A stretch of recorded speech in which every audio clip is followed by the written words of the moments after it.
хор тавдрын бай амжилтгийн ийм олох зохицуулт орсон өөрчлөлтийг та бүхэнд танилцуулъя. За энэхүү шинжилгээний өмнө бол хор тавдартай даатгуулагчид маань яг бай амжилтгийн доорох үед бол төлбөрийн зарим хэсгийг нь халааснасаа төлөх. За нөгөө талаас эрүүл мэндийн байгууллагууд нь нэхэж авах тийм асуудлууд гараад исэн учраас энэхүү шинжилгээг хийх заашгүй шаардлага тулгарсан. За энэхүү шинжил орснороо даатгуулагчдад ямар ээлтэй зохицуулт хийгдэж байгаа юм бэ гэхлээр энэ слайд нь та бүхэнд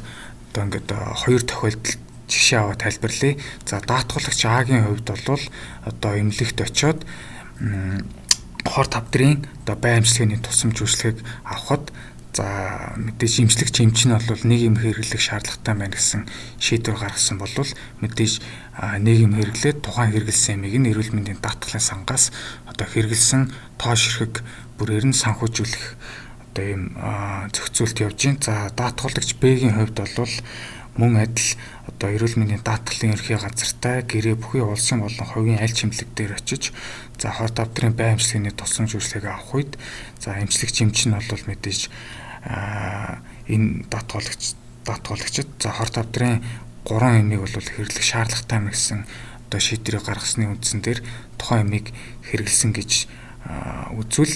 за мөн тэр 3 эмийг нь эмийн тоо болон ширхэг бүрээр нь эрүүл мэндийн даатгалын сангаас санхүүжүүлэх юм өөрчлөлт орсон. За тэгэхээр эцэст нь дүгнэлт хэлэхэд бол даатгуулагч нь эрүүл мэндийн даатгалын ерхий газартай гэрээ бүхий аль чимлэгээс хор тавдрын бай амжилтгийн эм тариаг тоо хэмжээнээс үл хамааран үн төлбөргөөр авах боломж бүрдсэн байна.